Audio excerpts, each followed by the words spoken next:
लेते हैं चैप्टर आज।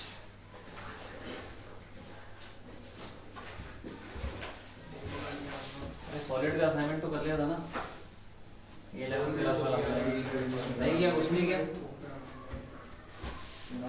कर लो।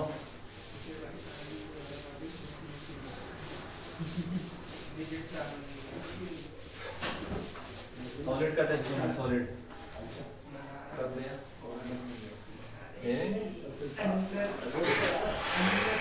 अगली क्लास में।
एक्सरे, एक्सरे क्या चीज है? एक्सरे वेव, वेव कैसे पैदा होती है? अच्छा वो तो हमने पढ़ा लिया नहीं है, 8वां चैप्टर बाद में पढ़े। बच्चे कहते देखो ये क्या चीज है, वही वाला apparatus जैसे उसमें था। हाँ वैसे ही है, वो नहीं था फोटो इलेक्ट्रिक इफेक्ट, वैसे ही कुछ। एक ग्लास की ट्यूब है, उसमें ये क्या चीज है?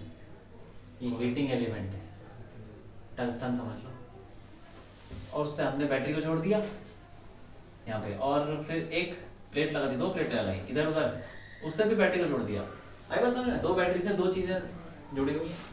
ये क्या करेगा? ये वाली बैटरी क्या करेगी? हीट करेगी। हाँ, ये इस वाले फिलामेंट को हीट करेगा तो बल्ब जलता है। नॉर्मल बल्ब जल गया, बल्ब जल गया तो उसमें से इलेक्ट्रॉन निकलेंगे। हाँ, तो इलेक्ट्रॉन निकलने का प्रोसेस क्या था? कौन सा था? क्या नाम पता है? इलेक्ट्रॉन कैसे निकलते हैं? नहीं, फोटो इलेक्ट्रिक इफेक्ट तो वो तो लाइट गिरने पे निकलते हैं। और कौन सा था? Field emission. वो फील्ड एमिशन भी नहीं है। और हाँ, गर्म हो रहा है ना, ये गर्म करेगा इसको, बहुत गर्म हो जाएगा तो इलेक्ट्रॉन निकलेंगे। और बैटरी ये क्या कर रही है? पोटेंशियल डिफरेंस लगा रही है। इलेक्ट्रॉन निकल गए तो क्या होगा? कहाँ भागेंगे? इधर भागेंगे, पॉजिटिव की तरफ भाग रहे। रास्ते में हम रख देंगे एक मेटल टारगेट, मेटल का कुछ एक पीस रख देंगे, मेटल है, और फिर उससे क्या करेंगे? इलेक्ट्रॉन टकराएंगे। बस तभी टकराने से क्या होगा? जब ये अंदर घुसेगा तो उसका एक्सेलरेशन, उसकी वेलोसिटी में चेंज आएगा, एक्सेलरेशन प्रोड्यूस हो जाएगा। एक्सेलरेशन हो गया तो वेव निकलेगी। उसी वेव को बोलते हैं, हाँ,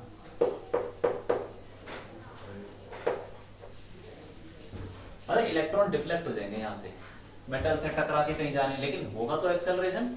अब जैसे ही उसका एक्सेलरेशन आ गया तो वेव पैदा होगी। और वो देखा गया कि वो जो वेव होती है उसकी जो फ्रीक्वेंसी होती है वो एक्स रेज के बीच में ही लाई करती है सबसे मैक्सिमम, इसलिए उसको एक्स रे बोलती है। वैसे उसके अंदर बहुत सारी वेवलेंथ होगी लेकिन मैक्सिमम क्या होगा, एक्स रे। ठीक, ये है इलेक्ट्रॉन ही है हमेशा, एक्स रे और डिफ्लेक्टेड इलेक्ट्रॉन ही है हमेशा। वेव है वेव भाई जब ये यहाँ से इस कॉइल से मेटल तक जा रहा है तो वेलोसिटी कांस्टेंट होगी इसकी, इलेक्ट्रॉन की वेलोसिटी तो वेलोसिटी बढ़ रही होगी, वे तब नहीं वेव में, हाँ तब भी निकलेगी, वो अलग है। वो अलग है, टकराने पर देखो पता है क्या है, यहाँ से जो चल रहा है वो उसका एक्सेलरेशन इतना ज्यादा नहीं है, वो तो भाग रहा है, लेकिन जैसे ही वो टकराएगा तो तुरंत उसका एक्सेलरेशन बहुत ज्यादा होगा, मोमेंटम में चेंज आएगा। तो एक्सेलरेशन एकदम से अलग होगा तो क्या होगा, वेव निकलेगी। वो वेव थोड़ी अलग होती है, मतलब अलग क्या, फ्रीक्वेंसी तो है यार, फ्रीक्वेंसी की बात है। तो देखो पूरे रास्ते वेव निकलती रहेगी, करंट है ना यार, ये करंट इसमें फ्लो कर रहा है तार में, इसमें से वेव निकल रही है, बिल्कुल निकल रही है, क्योंकि उसके अंदर इलेक्ट्रॉन एक्सेलरेशन में है। जब भी एक्सेलरेशन आ गया तो वेव निकलेगी, लेकिन जो वेव होगी वो बहुत हल्की सी होगी, मतलब उसकी फ्रीक्वेंसी बड़ी कम होगी। यहाँ में फ्रीक्वेंसी बहुत ज्यादा होगी, बहुत ज्यादा, और जो रास्ते में निकल रही है भी कम होगी, क्योंकि जितना ज्यादा एक्सेलरेशन उतनी ज्यादा फ्रीक्वेंसी। ठीक, हाँ अब क्या हुआ, निकल गई। ये तो बेसिक कैसे निकलती है एक्सरे, उसकी बात है। अब कुछ और पढ़ लेते हैं इसी के बारे में, एक्सरे के बारे में। जब वो एक्सरेज निकलती है तो इसमें एक तरीके की एक्सरे होती है जो कि निकलती रहती है, इसको बोलते हैं कंटीन्यूअस एक्सरे। अब सुन लो, कंटीन्यूअस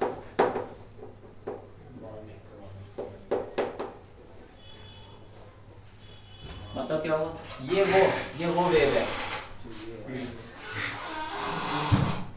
ये वो वेव है जो कि हमेशा निकलती रहती है। किस वजह से, एक्सेलरेशन, मतलब इलेक्ट्रॉन के एक्सेलरेशन की वजह से, टकराने की वजह से, टकराने से में निकल रही है, तो ये कंटिन्यूस निकलती रहेगी जब तक ये इलेक्ट्रॉन चल रहे हैं, तब तक एक्सरे निकलेगी। इसको बोलते हैं कंटिन्यूअस एक्सरे। ठीक है,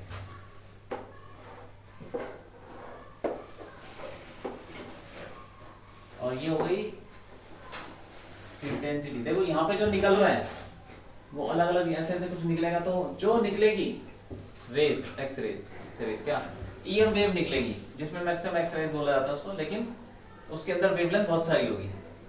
ठीक है, तो बहुत सारी होगी तो उनकी इंटेंसिटी भी तो होगी। जैसे सूरज में से गामा भी निकल रहा है, माइक्रो भी निकल रहा है, ये वो अल्ट्रावायलेट सब कुछ निकल रहा है, ठीक है कि नहीं, लेकिन ऐसा जरूरी थोड़ी है कि सब बराबर निकल रहे हैं, कोई थोड़ा सा निकल रहा हो, कोई ज्यादा निकल रहा है, किसी की इंटेंसिटी ज्यादा होगी, किसी कम होगी।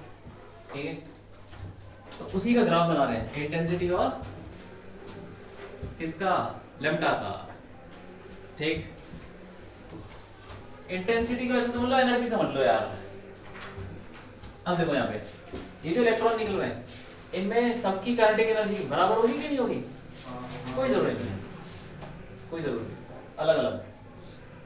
और जिसकी काइनेटिक एनर्जी सबसे ज्यादा होगी वही कहानी, इलेक्ट्रॉन निकल रहा है, सब ऊपर वाले की ज्यादा नहीं वो अलग चीज है, फोटो इलेक्ट्रिक फील्ड अलग है, यहाँ पे अलग फंडा है। ये जो फिलामेंट है गर्म हो रहा है, बल्ब के अंदर जैसे गर्म होता है ना, वही है। अच्छा, टंगस्टन गर्म होता है तो उसके अंदर इलेक्ट्रॉन निकलते हैं, वैसे ही निकल रहा है, और उसको हमने पोटेंशियल डिफरेंस दे दिया तो भाग गया और मेटल पे टकरा के वेव निकल गई। ये और बाद में पढ़ेंगे चैप्टर 8 में, वेव्स का पूरा है, उसमें कैसे वेव पैदा होती है वो सब बताऊंगा। लेकिन अभी समझ लो कि जब भी चार्जेस एक्सेलरेशन में आ जाते हैं तो वेव निकल जाती है, चार्ज में एक्सेलरेशन आ गया, वेव निकल गई बस। अब यहाँ पे सबके इलेक्ट्रॉन की एनर्जी सेम नहीं होगी, थोड़ी बहुत ऊपर नीचे होती है, बहुत काफी हद तक होती है। तो फिर आप बताओ कि एनर्जी सबसे ज्यादा किसकी होगी, एनर्जी का मतलब ऐसा समझो, मतलब इसकी जो एनर्जी होगी वो सीधे सीधे किससे रिलेटेड होगी, एक्स, जो भी वेव निकल रही है। तो वेव की एनर्जी क्या होती है, एच सी बाय लैम्डा। ठीक है, तो जो एनर्जी इसकी, मतलब E इज इक्वल टू ऐसे लिखें तो एनर्जी ज्यादा होगी तो लैम्डा कम हो जाएगा। तो सबसे कम वेवलेंथ का कुछ ना कुछ तो होगा ना, किसके कॉरस्पॉन्डिंग होगा? जिसकी एनर्जी सबसे ज्यादा होगी। सबसे ज्यादा इलेक्ट्रॉन वाला क्या निकालेगा? सबसे कम वेवलेंथ वाली वेव। ठीक, तो मान लो कि ये है वो मिनिमम, लैम्डा मिनिमम कुछ तो होगा क्योंकि एनर्जी एक मैक्सिमम होगी ना किसी की। मान लो 100 जूल है, उससे ज्यादा नहीं हो सकती, तो लैम्डा एक मिनिमम होगा जिससे कम कभी हो नहीं सकता। ठीक है, ये लैम्डा मिनिमम, इसके बाद ही होगा जो होगा। एनर्जी किसी की होगी लगभग 0 भी तो होगी, बहुत कम होगी। कुछ इलेक्ट्रॉन्स होंगे जिनकी एनर्जी बहुत कम होगी, तो उसका लैम्डा बहुत ज्यादा हो जाएगा। तो इसका मतलब वेरिएबल लैम्डा होगा हमारे पास, जो भी वेव निकलेगी उसका लैम्डा अलग अलग होगा। ठीक, सब कुछ निकलता है इसमें, एक्सेलरेशन आगे अगर चार्ज पे सब कुछ निकल जाएगा, लेकिन कितना कौन सा ज्यादा निकल, जब हम एक्सरे कराने जाते हैं ना तो उसमें एक्सरे डालता है वो बॉडी में, हड्डी में क्रैक करके, तो उसमें होता सब कुछ है वो, विजिबल भी होता है, माइक्रो, इंफ्रारेड, ये वो सब कुछ, लेकिन ज्यादा क्या सीरो काम करता है। अरे बल्ब है, ठीक है, बल्ब में से क्या क्या निकल रहा है? विजिबल, और भी बहुत कुछ निकल रहा है, रेडियो है, माइक्रो है, हाँ सब कुछ, लेकिन ज्यादा निकल रहा है विजिबल, इसलिए हमें जिससे मतलब है वही यूज करते हैं। ठीक, तो सब कुछ निकल रहा है इसमें, लेकिन एक मिनिमम लैम्डा होगा जिसकी वेव निकलेगी। तो इसका ग्राफ अगर हम बनाएं तो ऐसा कुछ होता है।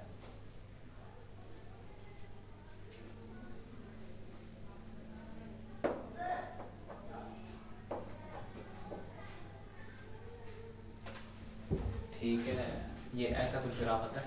ये इसमें इंटेंसिटी सबसे ज्यादा नहीं होगी जब किसी कम होगा। यही तो मैं कह रहा हूँ, 11th में पढ़ा था क्या? ब्लैक बॉडी रेडिएशन पढ़ा था, बताया था, ऐसे कुछ ग्राफ था, याद है? नहीं, ग्राफ तो याद नहीं। ऐसे वेन्स डिस्प्लेसमेंट लॉ याद है कि नहीं है? वेन्स लॉ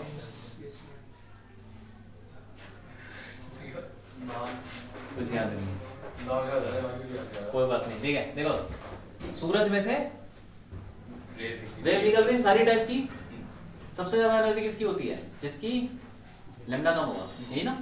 ठीक है, तो जरूरी है वो ज्यादा निकल रहा हो सकता है कम ही निकल रहा हो, पता ही नहीं चल रहा हो। इसमें से माइक्रोवेव निकल रहा है, ज्यादा क्या है? इंटेंसिटी किसकी ज्यादा है? विजिबल वाले की, और उसकी वेवलेंथ सबसे कम नहीं है, बीच में कहीं, गारंटी थोड़ी है यार। आ जाओ, सूरज है, उसमें से सारी टाइप की रेडिएशन निकल रही है, ठीक है। धरती पे ऐसे मान लेते हैं कि अलग अलग टाइप की सारी टाइप की वेवलेंथ है, तो गामा भी निकल रहा हो, तो हो सकता है कि गामा का सिर्फ 2% निकल रहा हो, ठीक है, और विजिबल का 25% निकल रहा हो, मान लो, ठीक है। तो किसकी इंटेंसिटी ज्यादा हो गई?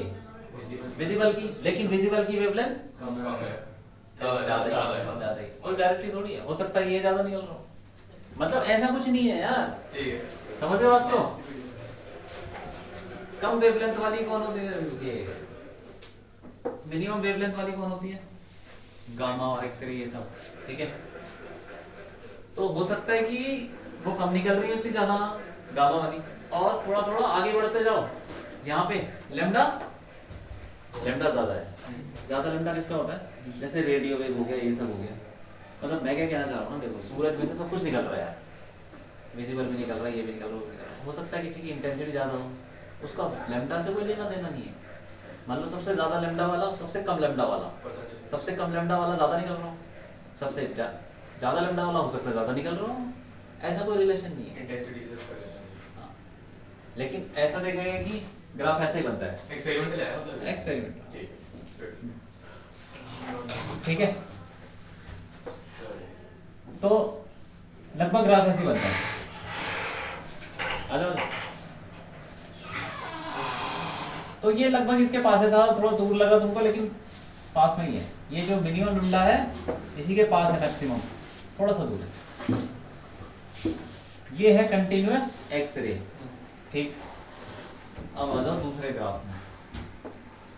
ये समझ में आया कैसे निकला? कंटिन्यूअस निकलता जा रहा है, निकलता है, सूरज चमक रहा है, चमकता जा रहा है, लेकिन सूरज में से कभी कभी वो निकलते हैं, झटके वो तुमने सोलर सोलर स्टॉर्म हाँ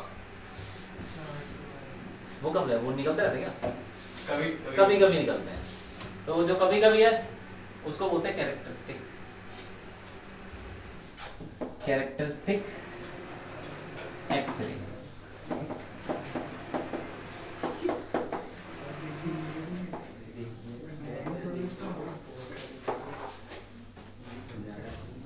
देखो ये इसका फंडा समझ में है, कंटिन्यूअस का इलेक्ट्रॉन आए, एक्सेलरेशन हो गया, वेव निकल गई, तो जब तक इलेक्ट्रॉन आते रहेंगे तब तक ये निकलता रहेगा, ऐसा कुछ ग्राफ है।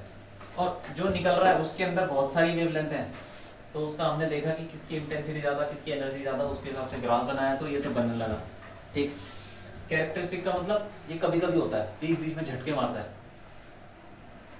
जैसे सूरज तो चमक ही रहा है, अनसर्टेनिटी वाली चीज नहीं एक वो अनसर्टेनिटी प्रिंसिपल वोल्केनो आगे आ जाओगे। वोल्केनो होता है ना, वोल्केनो क्या हमेशा निकलता रहता है? कभी कभी निकलता है ना। तो वैसे ही है धरती तो जैसा फंक्शन कर रही है, एकदम से वोल्केनो निकल गया, तो ऐसा ही समझ लो कि सोलर में से बम फट गया, सूरज के ऊपर बम फट गया, तो क्या हो गया, कुछ निकल जाएगा ज्यादा। तो वैसे ही हो रहा है, लेकिन अंदर से क्या हो रहा है, देखो मान लो कोई एटम है और उसके ये शेल बने हुए हैं। ये किसके एटम है? ये मेटल के, इसके अंदर के एटम। ठीक है, जैसे वो क्वेश्चन नहीं था मोलिब्डेनम वाला, हाँ वैसे निकल मान लो, कुछ मान लो, उसका एटम। अब यहाँ पे इलेक्ट्रॉन होते कितने होते हैं? दो होते हैं, 2 8 ऐसे कुछ।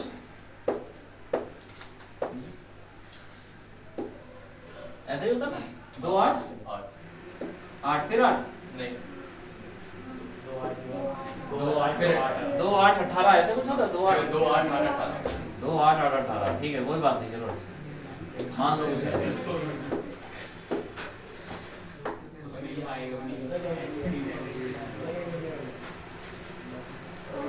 कोई बात नहीं, देखो इधर देखो, अब यहाँ से इलेक्ट्रॉन आ रहे हैं, वो उससे टकरा रहे हैं और डिफ्लेक्ट होके कहीं कहीं जा रहे हैं।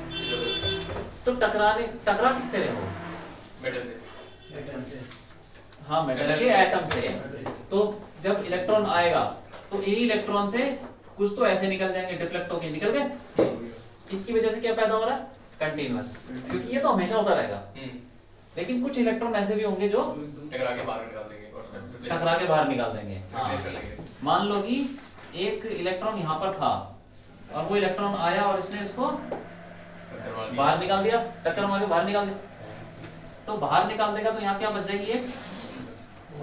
एक जगह बच जाएगी, और जैसी जगह बचेगी ऊपर से एक इलेक्ट्रॉन स्टेबिलिटी अचीव करने के लिए। तो जैसे ही इलेक्ट्रॉन आएगा ऊपर वाली शेल से तो क्या निकलेगा? एक फोटोन निकलेगा। यही झटका है, ठीक है कि नहीं? यही है, ऐसे समझ लो। तो ये निकलेगा एक्स्ट्रा, एक कंटीन्यूअस तो निकल ही रहा था, साथ में एक्स्ट्रा भी निकल जाएगा। तो एक्स्ट्रा क्या क्या हो सकता है? अगर ये निकलेगा तो उस वाले को क्या बोलेंगे? कौन सा ट्रांजिशन है? के अल्फा। और अगर ये निकला तो मान लो कि ये निकल गया, इलेक्ट्रॉन आया, उसने इसको निकाल दिया, ये वाले को। के अल्फा हाँ, के मतलब पहली शेल हो गई और उसका पहला ट्रांजिशन क्या होगा? 2 से 1। अगर ये निकला मतलब एक स्टेप डिफाइन करता है, एक आ गया, ये निकला, ये निकल गया, अब इलेक्ट्रॉन कहाँ से आएगा? ऊपर वाले से आ सकता है ना, तो इसको क्या बोलेंगे? L alpha. और ये हो गया के अल्फा। अब देखो यहाँ पे जगह भरने के लिए कभी कभी ऐसा भी होता है कि इस वाली शेल से भी आ जाए, पॉसिबिलिटी तो है ना, हो सकता है, लेकिन वो कम होगा, कम। तो ये यहाँ से आ जाएगा तो के बीटा, और ये जो खाली है इसके लिए ऊपर से भी आ सकता है, यहाँ से भी आ सकता है, तो हो जाएगा एल। तो कुल मिला के अल्फा भी, लेकिन के अल्फा की पॉसिबिलिटी ज्यादा है। के अल्फा की एनर्जी क्या है बताओ? कि एनर्जी किसकी ज्यादा? बताओ के अल्फा की सबसे ज्यादा एनर्जी किसकी? बोलो जल्दी। के अल्फा। फिर के अल्फा की एनर्जी सोच के बोलो। के बीटा आगे बोलो एनर्जी किसकी है? एन अल्फा एनर्जी ऑफ, ऐसे लिखो एनर्जी एन ऑफ करते थे ना के बीटा, एनर्जी ऑफ के अल्फा, ठीक है। और बोलो फिर एल बीटा एल अल्फा, ठीक है, nice. L beta L alpha. ऐसे ही लैम्डा किसका हो जाएगा? लैम्डा लैम्डा सबसे लैम्डा ज्यादा हो जाएगा हो उसका जाएगा। एल अल्फा का एल अल्फा का सबसे ज्यादा लैम्डा। बस, ठीक है। तो अब हम बनाएंगे कैरेक्टरिस्टिक, जो कि इसी के ऊपर चढ़ जाएगा। कंटिन्यूस तो निकल रहा है, कैरेक्टर्स भी उसमें तूफान से दिखेंगे, चोट से दिखेगी कि एकदम से कुछ निकला।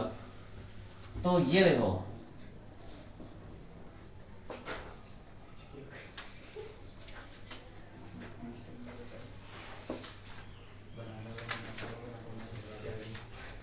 ठीक है, ये बात है।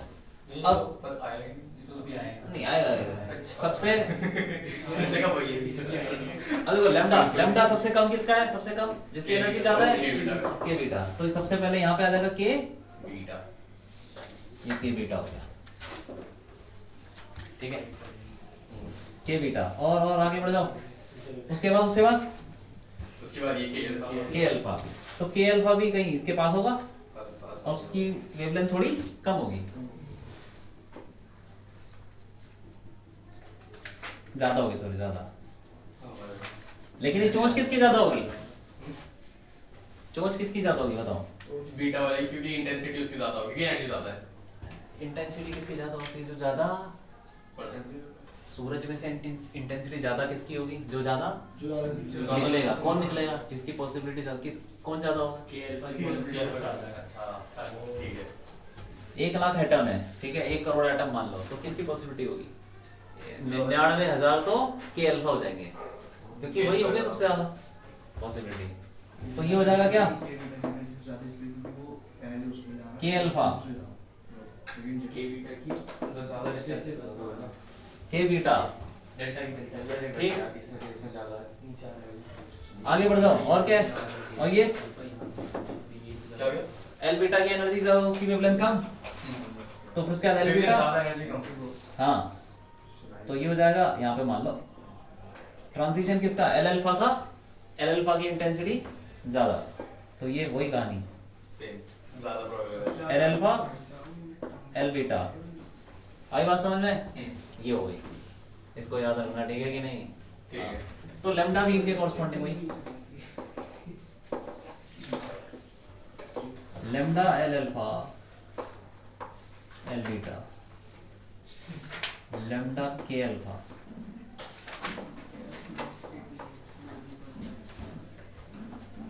इंटेंसिटी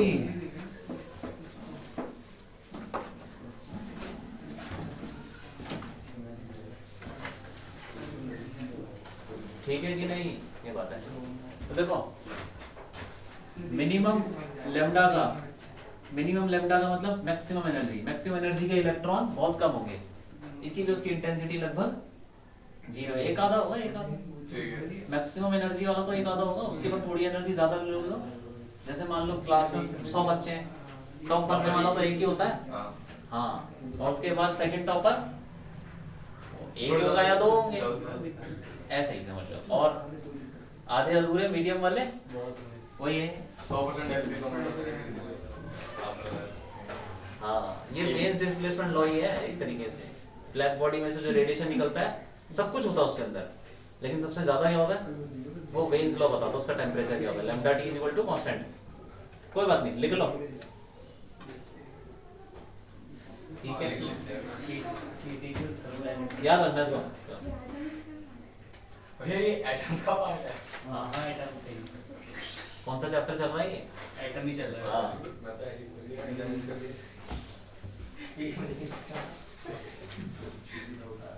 ठीक है, ठीक है।